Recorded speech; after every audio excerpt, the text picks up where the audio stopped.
ወደ ትውልድ መንደሬ በወርሃ ሰኔ 21 2010 ዓ.ም ከሌሊቱ 11 ሰዓት ተኩል ገደማ በአዲስ አበባ በሚገኘው የመስቀል አደባባይ ጊዜያዊ መናኸሪያ ተነስቼ ጉዞዬን ጀምሬያለሁ። ወከባና ዝርፊያ የማይለያት አዲስ አበባ ቀኖና እንደተቀበለ ምዕመን ያለ ወትሮዋ ጸጥ ረጭ ብላለች። ይህን የተመለከተው ሹፌራችን ፍጥነቱን ጨምሮ ይከንፍ ጀምሯል። ከደቂቃዎች በኋላ ጠመዝማዛውን የእንጦጦን ተራራ ተያያዝ ነው። ከወደ ኋላ ሆኖ አዲስን ለተመለከታት የመብራቶች ድምቀት የመላእክትን ከተማ አስመስሏታል። ዳገታማውን መንገድ እንደጨረስን ውርጭ ያዘለውን የሱለልታን ከተማ ተጋጠም ነው። ድንገት የእጅ ሰዓትን ተመለከቱ። 1 ሰዓት ከ25 ይላል። የሞባይል ዳታዬን አብርቼ የኢቲቪን በይነ መረብ ከፈትኩ። በትልልቅ ፊደላት የተጻፉ አርዕስቶችን አነበብኩ። የኢትዮጵያና የኤርትራ አየር ኃይል በታሪካዊቷ ጎንደር ከተማ የጋራ ልምምድ ጀመሩ ይላል የመጀመሪያው አርዕስት። ሁለተኛውን አርዕስት ለማንበብ ፈልጌ ባነበብኩት ርዕስ ለማመን ስለከበደኝ ቀጥታ ወደ መጀመሪያው ዝርዝር አመራው። በርዕዮተ ዓለም ልዩነት የተለያየ ሕዝብ ዳግም ተገናኘ ይላል ንዑስ ርዕሱ። እውነት ያልሆነ እንደሁ በሚል ፍርሃት በተሞላበት የደስታ ሲቃ ውስጥ አነበቡ። እንዲህም አሉ። እግዚአብሔርን በፍጹም በማመስገን ይህችን የነጻነት ምድር የኩሩ ሕዝብ ሀገር ልጆቿ ተዋደውና ተከባብረው የሚኖሩባት ምድረ ገነት ደንበር ጥሶ ለመጣ ባዕዳ ከያቅጣጫው ተሰባስበው በፈረጠመ ክንዳቸው ትቢያ አስልሰው የሚመልሱ ልጆች ያሏት ሀገር እንደ ትናንት ብርቅዬ አባቶቻቸው እግዚአብሔር ዛሬም አልተዋትም። እንደምንም ከበዛው ደስታዬ ራሴን ገዝቼ ወደ ጉዞዬ ስመለስ እጅግ ከሚያስደምመው የመልክዓ ምድር ስብጥር አባይ በረሃ ደርሰናል።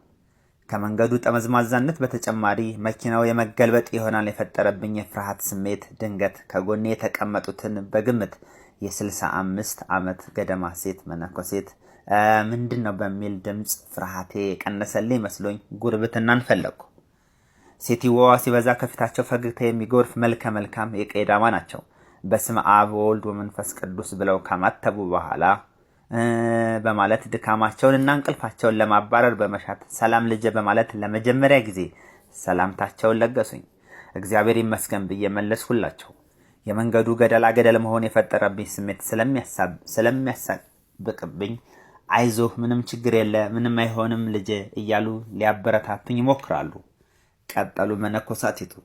ስሜ ማን እንደሚባል፣ ቤተሰቦች የት እንደሚኖሩ፣ አዲስ አበባ ምን እንደምሰራ የጥያቄ ማት አዥጎደጎዱብኝ።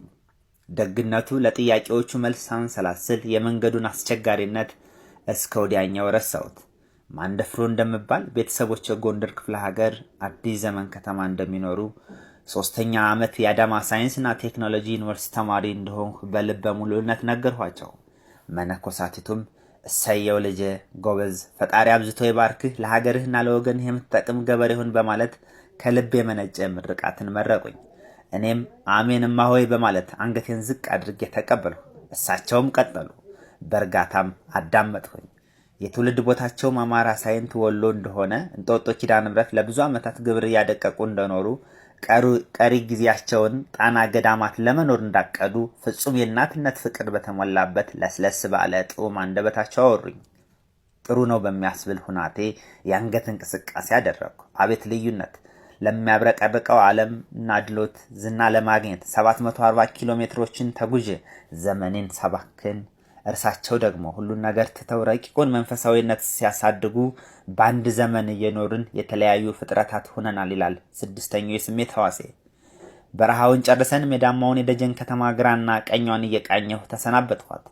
ተፈጥሮ ያደለውን ሜዳማ የጎጃምን መሬት መኪናችን ከበፊቱ ፍጥነቱን ጨምሮ እንደ ጥጥ ይዳምጠዋል። ከደቂቃዎች በኋላ ለምሳ ደብረ ማርቆስ ወረድን። ከፊት ለፊት ከሚገኘው ምግብ ቤት ገብተን ከማሆይ ጋር ምግብ አዘዝን። የጾም ይሁን አንድ በየአይነት አለችው አስተናጋጁን ለስለስ ባለ ድምፅ። በብርሃን ፍጥነት የጎጃምን አገረኛ ልብስ የለበሰው ወጣት አስተናጋጅ ምግቡን አመጣልን። ጸሎት ከደገምን በኋላ አልቢን የማይበሰውን የማኛ ጤፍ እንጀራ በክክ ወጥ አልፎ አልፎ ቅጠልና ቃሪያ ጣል ጣል ያለበትን ማዕድ ተሰየምንበት። እማሆይ ሁለቴ ብቻ እንደጎረሱ ብላ ልጄ እኔ ጠገብሁ አሉ። እንዲበሉም ጠየቅኳቸው። ለእኔ በቃኝ አንተ ብላ ልጄ አሉኝ በድጋሚ። ከእርሳቸው ጋር በመመገቤ አንዴ እኔን የእድለኝነት ስሜት ሲሰማኝ፣ በሌላኛው በኩል ደግሞ እርሳቸውን ያረከስኳቸው ያህል ተሰማኝ። የገንዛ ህሊናዬ ታሪኩን እያስታወሰ ስጋ ቀረብኝ እንጂ አንድ ምግብ ለብቼ ሳልቀረብኝ ይላል ሌላኛው የአእምሮዬ ክፍል የማሆይን አንድ በየአይነት የጾም ምግብ እያስታወሰ። ከ20 ደቂቃ በኋላ የጎጃሟን እምብርት ማርቆስን ለጀግናው በላይ ዘለቀ በሚመስል አኳኋን እኔ ነኝ አለ የሚለውን ያሸብርን ሙዚቃ ከወደ ጋቤናው እያዥጎደራ ጉዟችን ወደ ባህር ዳር ቀጠለን።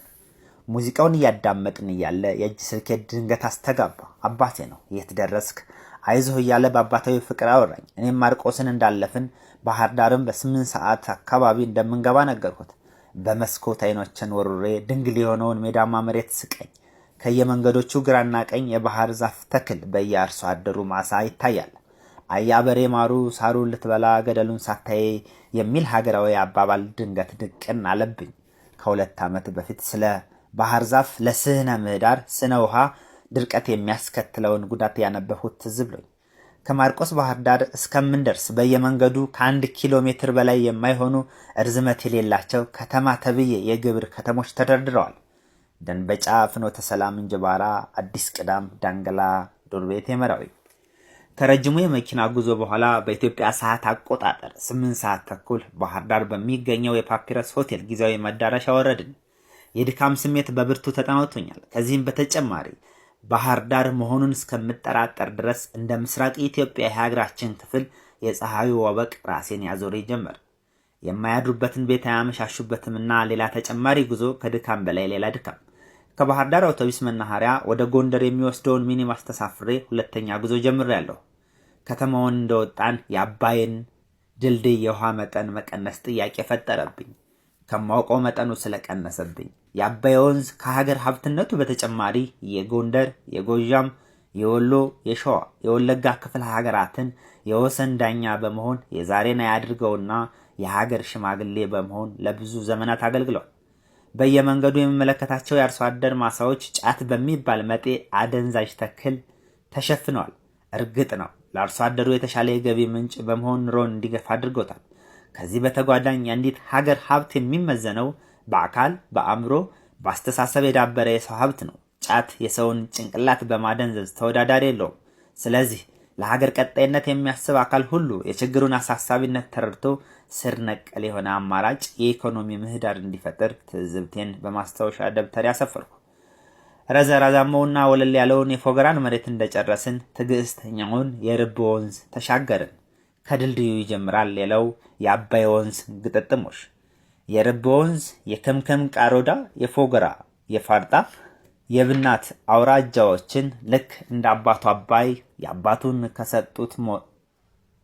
የአባቱን ከነሱት ሞቱ የአባቱን ከሰጡት ሕይወቱ እንደሚባለው የአባቱን ፍኖት ተከትሎ የወሰን አካላይነቱን ተያይዞታል።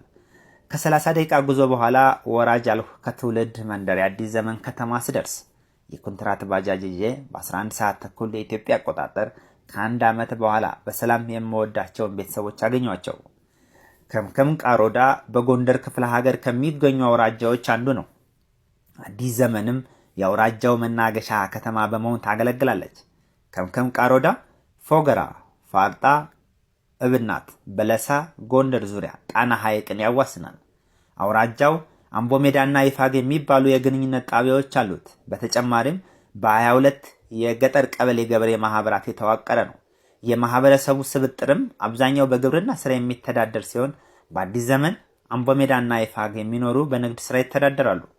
ከወረዳው የኮሚኒኬሽን ጽህፈት ቤት መረጃ እንዳረጋገጥኩት 94.5 በመቶ የአውራጃው ህዝብ የኢትዮጵያ ኦርቶዶክስ ተዋሕዶ ቤተክርስቲያን አማኝ ሲሆን 5.5% የሚሆነው ደግሞ የኢትዮጵያ የእስልምና እምነት ተከታይ ነው። በሰብል ልማትና በቀንድ ከብት እርባታ የሚተዳደረው ማህበረሰቡ ዳጉሳ፣ በቆሎ፣ ገብስ፣ ስንዴ፣ ጤፍ፣ ሽንኩርት፣ ሽምብራ፣ አተር፣ ባቄላ፣ በርበሬ፣ ምስር፣ ድንች በአብዛኛው ይመረትበታል። የከብት፣ የአህያ፣ የበቅሎ፣ የበግ፣ የፍየል፣ የዶሮ እርባታም ከግብርና ስራ በተጓዳኝ ይከወንበታል። በአጠቃላይ የአውራጃው ማህበረሰብ ኢትዮጵያዊነት የነገሰበት እንግዳ ተቀባይ፣ ለባልንጀራው ታማኝ፣ ሲበዛ ሃይማኖተኛ ህዝብ ነው። አዲስ ዘመን፣ ጎንደር፣ ኢትዮጵያ።